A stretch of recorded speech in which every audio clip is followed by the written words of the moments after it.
اگر بڑا سے بڑا گناہ کرے گا توبہ کے بعد معاف ہو جائے. جیسے شرک معاف نہیں ویسے گناہ کبیرہ معاف نہیں تھا اگلی امت کے لیے، لیکن اس امت کو اللہ تعالیٰ نے تحفہ دیا کہ شرک کو چھوڑ کر کے گناہ کبیرہ توبہ سے معاف ہوا. تیسرا تحفہ جو ملا وہ نماز کا تحفہ ملا. جانتے ہیں نماز کہاں مل رہی ہے؟ 7 آسمان کے اوپر عرش پر مل رہی ہے. کبھی آپ نے غور کیا کہ نماز کے لیے اللہ نے اپنے نبی کو آسمان سے اوپر عرش پر کیوں بلایا؟ راز کی بات سنی. نبی کے دل میں خیال آیا میرے پروردگار تو نے مجھے اپنے قریب بلا لیا، اپنے پاس بلا لیا، اتنا قریب تیرا نبی آ گیا، میرا امتی تجھ سے کیسے قریب ہوگا؟ اپنے دل کی بات کو خدا نے جان لیا، نماز دے دیا کہ سجدے میں تمہارا امتی ہوگا، خدا سے قریب ہو جائے گا. انشاءاللہ کبھی کبھی نماز ہوگی ہاتھ اٹھا دیجیے. دیکھیے ابھی تک آپ بیدار نہیں ہیں، ابھی تک آپ بیدار نہیں.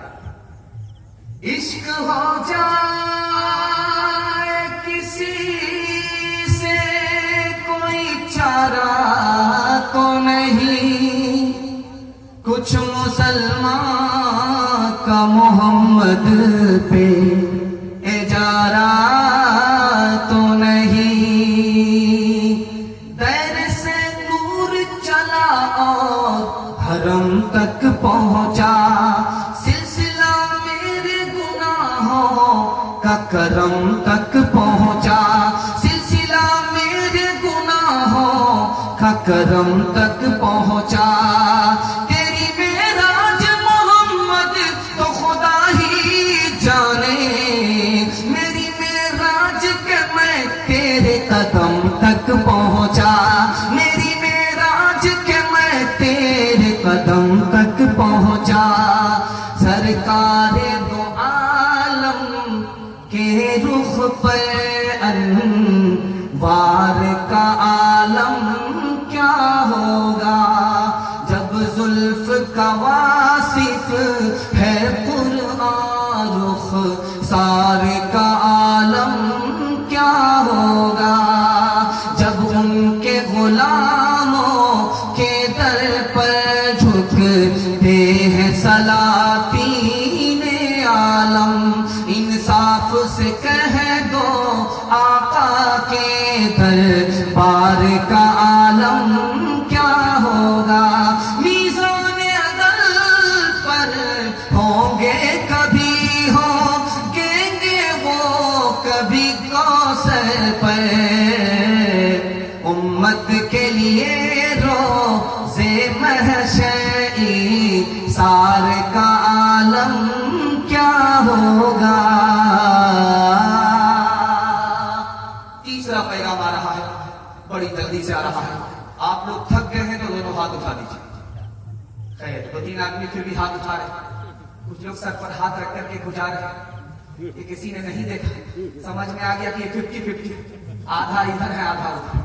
خیر ماشاءاللہ جس طرح بھی سن رہے ہیں بہت اچھا سن رہے ہیں. تیسرا پیغام آ رہا ہے. بالکل آدھا جلسہ آپ سن چکے ہیں، آدھا جلسہ صرف باقی رہ گیا ہے. میں آپ کو داد دیتا ہوں کہ آپ اتنا بہتر سن رہے ہیں. اتنی دیر رات ہو گئی ہے، میٹھی نیند کو قربان کر کے آپ سن رہے ہیں.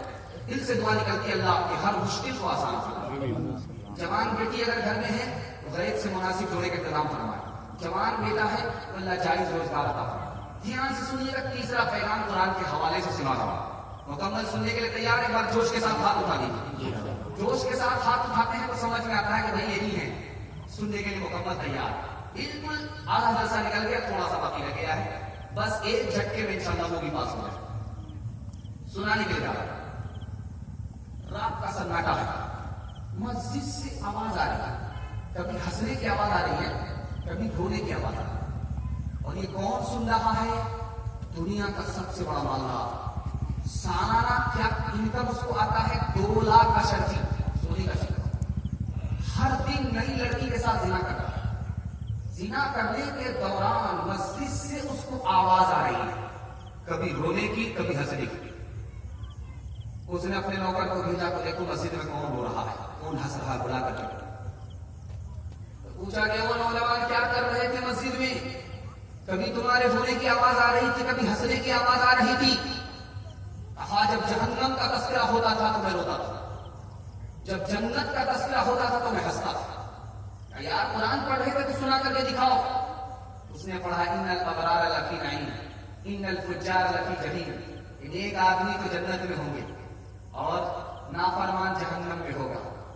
اس نے کہا یار تمہارے رونے اور ہنسنے کی وجہ سے میں اتنا بڑا مالدار ہر رات زنا کرتا تھا، آج سچے دل سے توبہ کرتا ہوں کبھی زنا نہیں کروں۔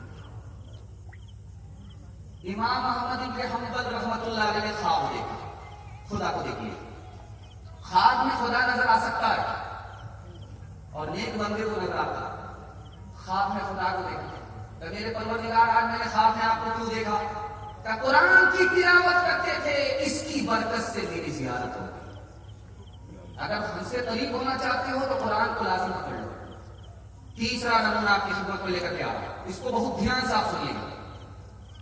نبی پیدل چل رہے، صحابی اونٹ پر سوار ہے، تو صحابی نے کہا یا رسول اللہ یہ بڑی بے ادبی ہو رہی ہے، میرا آقا تو پیدل چلے اور میں اونٹ پر سوار ہو کر کے چلوں، یہ بڑی بے ادبی کا۔ بے ادبی نہیں ہے، میں تمہارا ادب اس لیے کر رہا ہوں کہ تم حافظ قرآن ہو، اس لیے قرآن کا نبی پیدل چل رہا ہے، حافظ قرآن کو اونٹ پر سوار کر دیا ہے۔ آخری بات آپ کو بتانے کے لیے جا رہا ہوں، آپ نے سنا ہوگا بہار میں ایک ضلع اس کا نام ہے چمپارن، وہاں ایک بادشاہ حافظ بادشاہ نام کر کے نابینا حافظ گزرا، انتقال کر گئے۔ 25 سال کے بعد اپنے بیٹے کو خواب دیا کہ میری قبر کو ہٹاؤ، میری قبر سے میری لاش نکالو، ندی کاٹتے ہوئے آ رہی۔ جب قبر کو کھولا گیا تو لاش بھی امانت نہیں تھی، کفن بھی محفوظ تھا۔ چوتھا نمونہ آپ کی خدمت میں لے کر کے آ رہا ہوں، آپ نے دیکھا ہوگا مدینے میں ایک طرف مسجد ہے، ایک طرف جنت البقیع ہے۔ ایک عالم کا انتقال ہوا، ان کو دفن کر دیا گیا اور ایک قبر کو کھودا جاتا 6 مہینے کے بعد مدینے میں۔ ہمارے یہاں ایک قبر کو چھوڑ دیا جاتا سالوں سال، لیکن مدینے میں آپ دیکھیں گے کہ ایک قبر ابھی نہیں تیار ہے، 6 مہینے کے بعد اس کو کھود دیا جاتا ہے، اس میں ایک نیا مردہ ڈالا کیونکہ پرانا مردہ ختم ہو گیا۔